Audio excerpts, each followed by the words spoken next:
Hey, everybody, it's me, Jonathan Millard, with another Big Hype podcast, and my special guest today. Please welcome Codie Smith. Thank you for having me, pal. Thank you for having me. Hey, mate, thank you so much for jumping on the podcast. I really appreciate it. As I said, we like to talk about how people got into boxing and the origin story, if you like, of boxing. Everyone's got an origin story. How got you into boxing? What was the sort of catalyst? Was there an issue? Was there something? What was it for Codie? Not really an issue. I think from young, my dad's always instilled us if someone hits you, you hit them back. So basically, at school, I was always littlest me. Obviously, I'm not biggest now. I'm only 5'7", 5'8". People used to try to pick on me at school. Never ended good for them. So I thought, you know what, I'm quite good at this. Quite good at fighting. All my family are fighters. My dad's a fighter. My brother's a fighter. I've even got a 6-year-old brother now who's a fighter. So I think it's just in us, mate. We're from a rough village called Emsworth. We're from a rough village. There's not much around here. No one's got a pot to piss in, basically. So yeah, just hard-working people, and I can fight a bit, and I'm good-looking as well. So I thought, you know what, I'm gonna have a go at this boxing. Modest to boot as well. I like it. Yeah, I mean, I'm from Wales. I grew up in the valleys. I mean, we haven't got to talk about valleys boxers to know. Similar sort of vein as Yorkshire. Yeah, there isn't an awful lot around. There isn't an awful lot for kids to do. And yeah, okay, there's a lot of things to get in trouble with, but obviously opportunity, like, boxing has really shaped. Saved me. Well, there you go. You said it yourself. Saved you. I mean, obviously you come, as you say, from a family of boxers, and your history is there as well.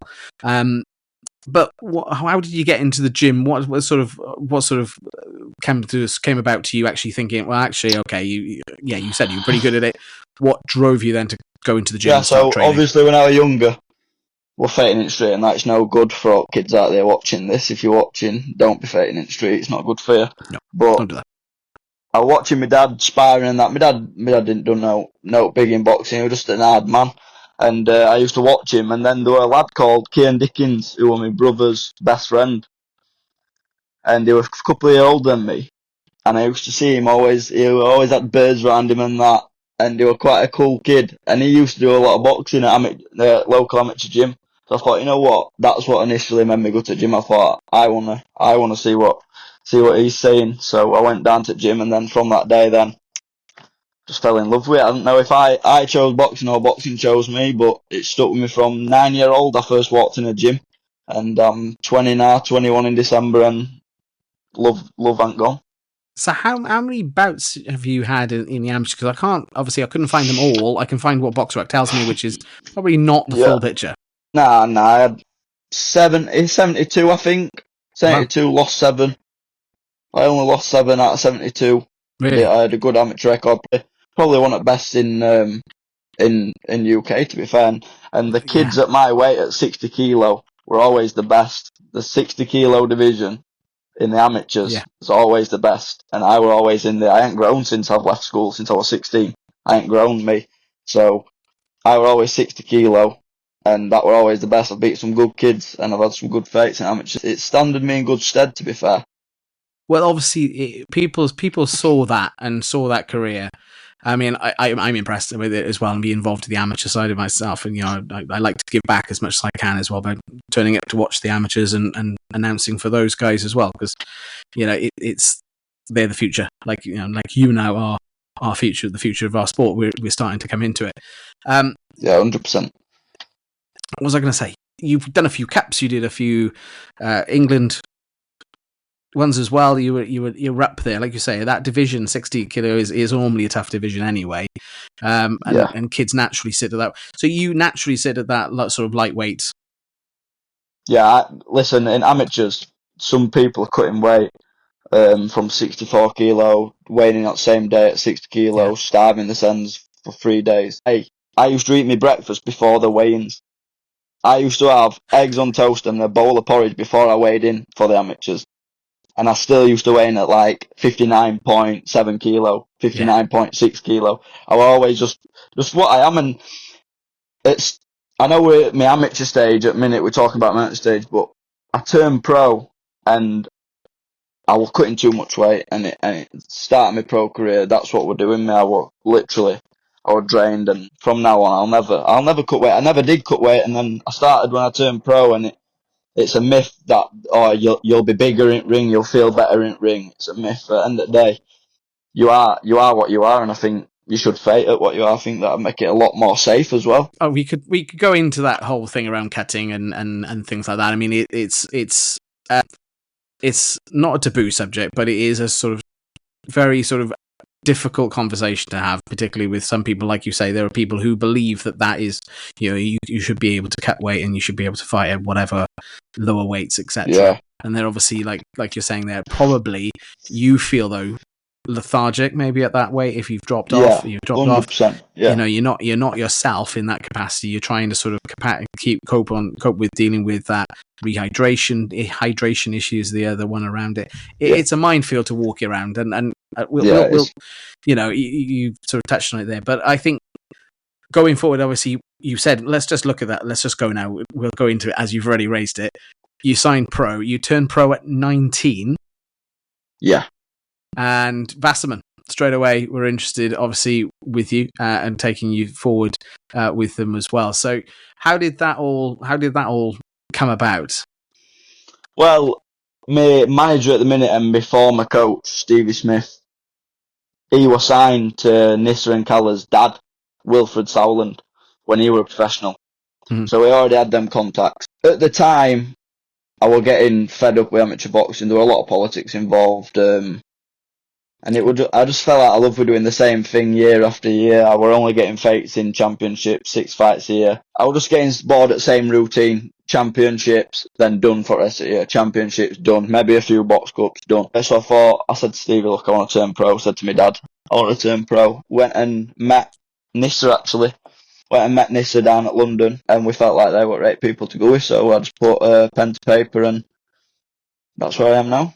Because your debut, long way from home, you were down in the York Hall for the debut. Was that because again you were just that's where they were? They just wanted to get you some experience. They wanted to put you on as quickly as possible. Was that the sort of thoughts behind it? I think that was just nearest show, closest show to the date I signed, and I made it clear that I wanted to be active. So they just banged me on that, and I have been active apart from where I had an issue. I were active before that, and then obviously I've been out for a long time. Yeah, because the debut was 2003. We've not been anything this year so far. 2024 has been quite quiet. But again, I'm guessing you're still in the gym, you're still training, you're still doing everything you need to do. Yeah, I haven't been out of gym. I'm never out of gym anyway. I'm literally obsessed with game. My dad's instilled it into me from young to just concentrate. Don't go out drinking. Don't do this. Don't be an idiot, basically. Because it's the hardest sport in the world. In my opinion, it's the hardest sport in the world. At the end of the day, you're getting punching head for a living. It's not healthy. I've said in others, and I'll say it again in this one. I always take my hat off to anyone who wants to step in between the ropes into a cage and put it all in on the line. That's why I'm always in gym. Yeah. It's a dangerous 100%. Sport. You're absolutely, we all know the horror story side of it. We've all seen those, those things, the injuries, the things that happen as well. And it probably does shorten life. I expect, I imagine. Again, probably no evidence to support that claim. So I'm just making. Go back to that debut. How was your debut? What was going through your mind when you stepped out and into the iconic York Hall? Is the home of British boxing fundamentally? Yeah, I were a bit nervous, but because obviously when you're fighting amateurs, there's 2 free rings in championships, and all eyes aren't on you. Whereas when I had my pro debut, all eyes were on me, sort of thing. But I don't mind that. Pressure's never been an issue for me. I've never buckled under pressure. I'm not fussed. To be honest, I think it's down to my personality. I don't care what people think about me. I think that's the main thing why I don't care about pressure. If you care about what people think about you and you're like, oh, how do I look? What am I like? You know what I mean? Or I'm worried if he's going to diss me. Is he going to... I don't care. And their opinions are like assholes. Everyone's got one, so I'm not bothered what people think. That's why I didn't feel much pressure. So you didn't feel any pressure. But what was it like? Was there any other emotions that when you came through the 4 rounds, what was was it game plan? Was it as per Yeah, no, expected? I were annoyed I didn't get him out of there, to be honest. Like That I've one been in doesn't all strike. my That one, fights. yeah. Yeah, I've been annoyed I haven't been able to get anyone out of there, but I've learnt a lot in this time of being off, just solely focused on training. Whereas in my next fight, I'll 100%, I'll get the job done. Good. I mean, obviously, what was it 3-0-1? So the One draw, draw yeah. was the last fight you had, which was the end of 2023. Yeah. Do you want to talk? Do you want to just touch on that? Because I don't want to lead into any sort of thing, but he put you down. He put you down in was it the third or the fourth? Fourth. I can't remember that, but that's the first time I have ever been on my back in a spar fight, anything. That's the first time I've ever been put down, and trust me, I've been it a fair few times, and that's the first time I've ever been put on my back. He just catch you off guard? Did he catch it? Was it What just in the right spot? What it was, if you watch at the time, I was switching from southpaw back to orthodox, Mm-hmm. and if you look at my feet are square on, smack next to each other. And I've gone to change from southpaw into orthodox, and at the perfect time, threw her over and right. It was a very good shot, to be honest. And I'll tell you something, that journeyman, you don't see many prospects fighting him because he's a dangerous guy. Trust me, he's a dangerous guy. You don't see many of these prospects on big shows fighting him because he's a banana skin. But I'm gonna get him back. Me and him out unfinished. I'm gonna have a fight to get my toes back wet, and then I'm gonna come and I'm gonna stop him. Mark my words. Yeah, Daryl Tapfumer is again. I've announced him in other shows and in other promotions, and he's not a typical journeyman. His records, it's not, the normal sort of thing. There are wins in there. There are draws in there. He is a mixed bag boxer, as you just said, and he's a great opponent really to come up against, to sort of show you obviously what you're. In this case, obviously, he showed you in the put down, and then obviously to take you forward back into the gym, like you say, you've been back in that gym since. Have we got anything then in the pipeline for you? Is there anything coming up now in this sort of next couple of months or next couple of years? Or so basically, where I've been at, end of 2023, after that fight with Daryl, I sat down and I went back to drawing board.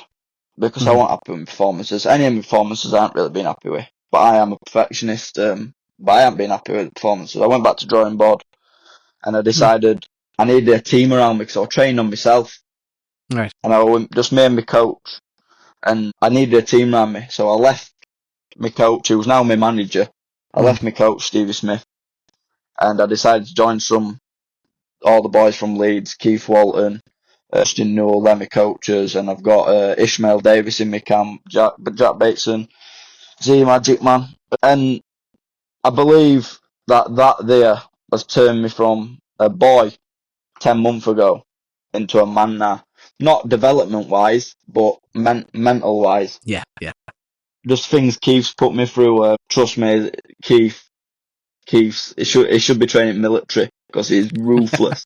He's a ruthless guy, and he's got me so much fitter, so much better, and I just can't wait to be back out there. And October 25th is the rough date. I should be back out there to showcase what I've been working on.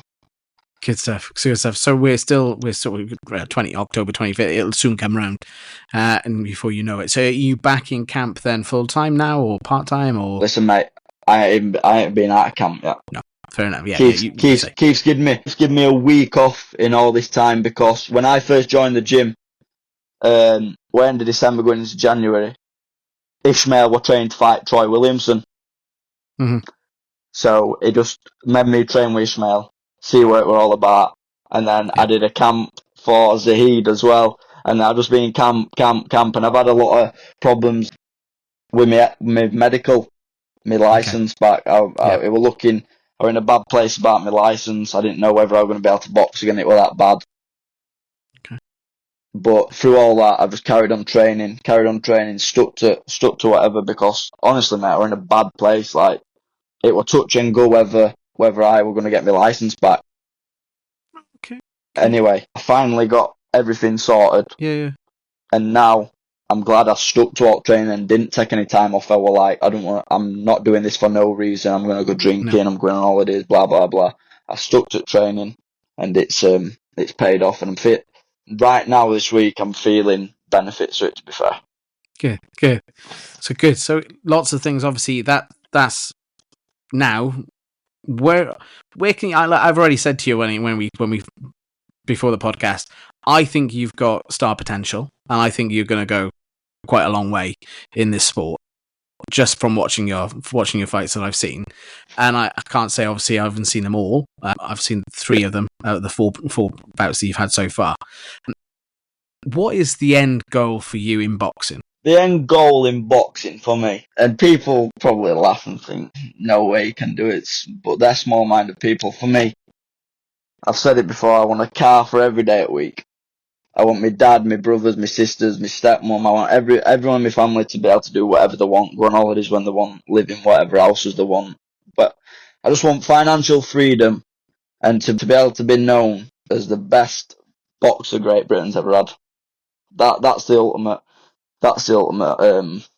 ultimate goal. The best boxer Britain has ever had. And that's the ultimate goal. That sounds like that. Like you say, people may scoff, but if you believe it, I fully believe it, and you can achieve it. Listen, mate, I've told you, people who scoff, I don't give a shit about what they think. I don't care about what people think about me, to be honest. If I cared about what people think, probably the same with you before you started your podcast or whatever, people probably thought, oh mate, you're not gonna do nothing, no one's gonna view your podcast, whatever. If you listen to them people, you'll never do nothing in your life. Let me tell you that, you'll never do zero. You'll be sat in your bedroom for the rest of your life, miserable until the day you die. That's true. You've got to try. You've got to go. You've got to go and do it. And if you don't go and do it, then tough. You're not going to achieve it. Exactly. Like you say, you're not going to get anywhere. Totally and utterly respect you on that one, and totally and agree with you on that one as well. So yeah. What about, obviously, I mean, to actually go back to what you said, it's very noble actually that you actually, it's not you, although it is you, it's also about your family. I respect that.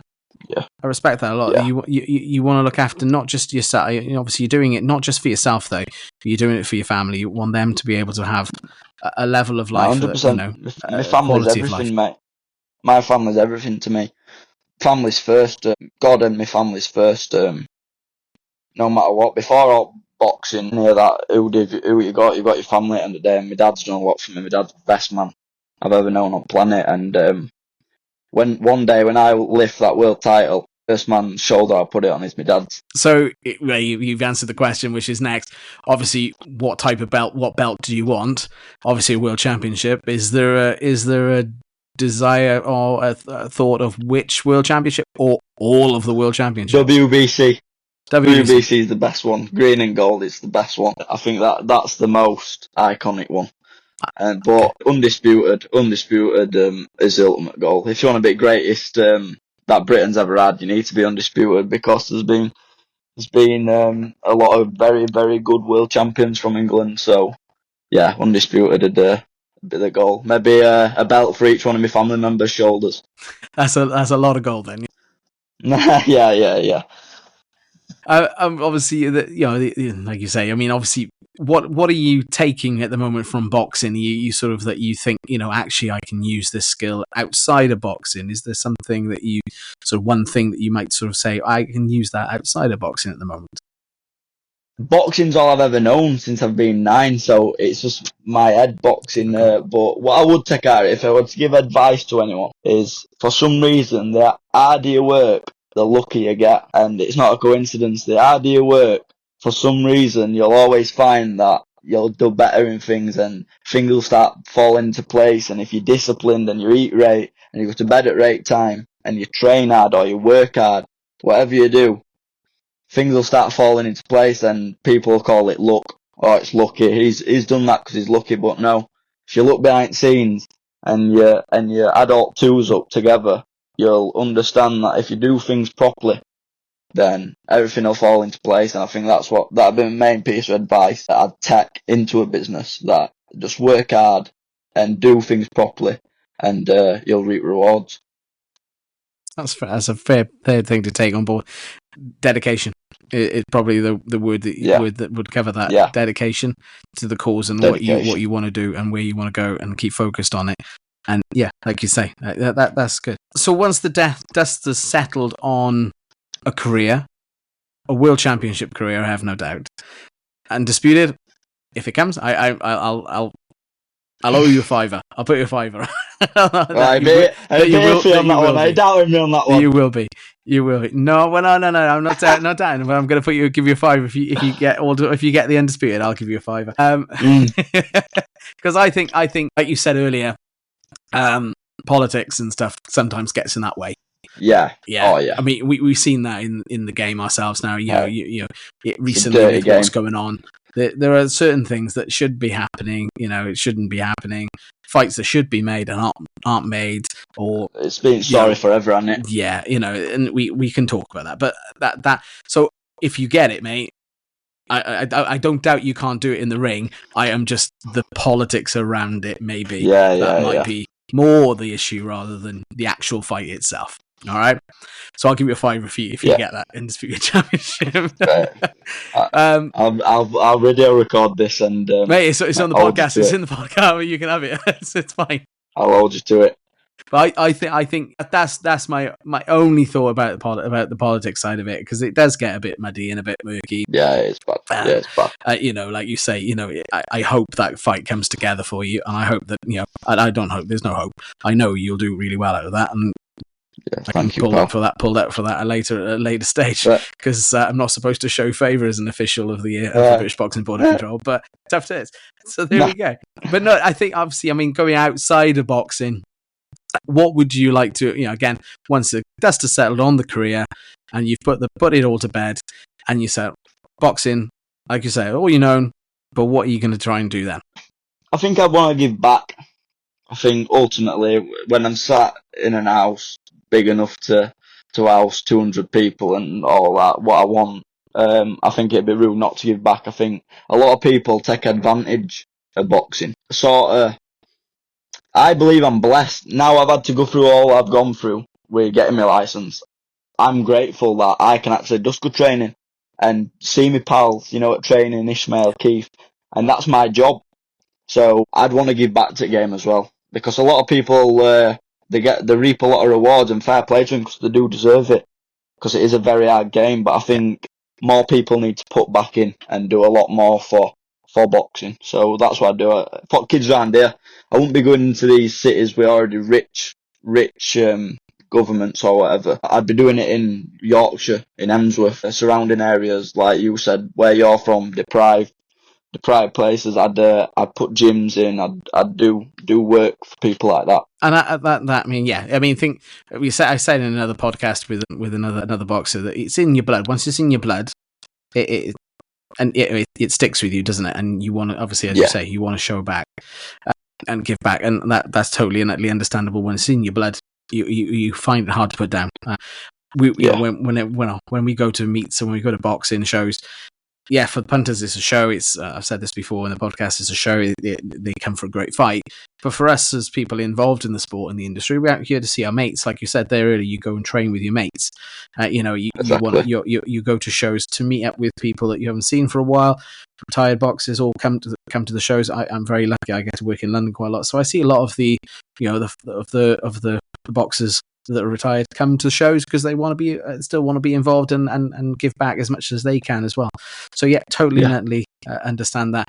But you said there as well, you're not just going to fight for the ring as well, but you're also going to fight politically as well, because you've had a bit of a go at some of the local councillors and saying about the sports facilities in. So tell us about that. Yeah, where I'm from, mate, there's nothing like there was when they were younger, like youth clubs and things like that, because council don't care no more, whereas it should be. It needs to benefit kids because they're our future, you know what I mean? I can't even imagine what it's going to be like for my kids and my grandkids if it carries on going where it is now. It'd be a terrible place. So I think especially for me around here, I can't speak for anyone else in other places, but for me in Emsworth, council need to put sports and things for kids to be able to actually do after school instead of just school, right home, sit on your Xbox, eat takeaways, get fat, be miserable, same every day and call it a life. I think kids need some sort of discipline and something to look forward to in sports. I think sports is the best way to find that for kids. Yeah, I think sports can help, and as we see in this sport, in boxing, we see lots of kids coming from areas like ourselves, in your area up in Yorkshire, that don't have an awful lot, and boxing has been a discipline that can help bring those people forward as well. So yeah, no, I it's quite a thing, obviously, to say, and put it out there that a lot of people perhaps don't see it perhaps as much as much in the area, because they just think it's the same as when they grew up, and that's a very interesting point to make as well. So exactly. no, thank you, Cody. Great. So obviously we'll I think it sort of now comes to sort of an end, ending sort of naturally, but what we tend to do with all our guests, we just have a sort of quick rapid fire sort of question show with you, and then you can just sort of no need to explain the answers, just whatever you do. And I think from the first one, I think you may sort of want to explain it, but the first one is always Southpaw or Orthodox. Which is your favourite? Orthodox. Yeah. Natural. Don't try doing things what aren't in your repertoire if you haven't mastered them. Body shots or head shots? For knockout. Just knock someone out with a body shot or an head shot. Body shot, head shots. Body shots. Would you rather train alone or with partners? With partners. Okay. Early birds or night? Early bird, but I'm not an early bird. But early bird. Early bird. Heavy bag, speed bag? Heavy bag. Underdog or as the favourite? Underdog. Okay. Boxing gym or outdoor training sessions? Boxing gym. Short and powerful punches or long and technical? Short and powerful now. Fight dirty or clean? Any way to win. Loud crowds or the quiet atmospheres? Loud. Quick knockout, strategic win? Over a 12-round fight, a 10-round beatdown and knock them out in the 11th. AJ or Fury? Fury. I think it's about 50-50 now between these podcasts. So it's sort of like some Fury, people, and I kind of see it a bit of a divide as well. Maybe in the northern people. I have no idea, to be honest, in that gun. You think. I kind of think AJ, if I'm going to be pushed on. Do you really? Kind of think AJ.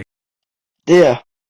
I just think he'll go the distance, and I just think he'll outbox him. But that's just my opinion. Fury for me, Fury. There you go. Ladies and gentlemen, thank you so much, Cody, for coming on. Really appreciate it. It's a great chat. Listen, mate, thank you for having me.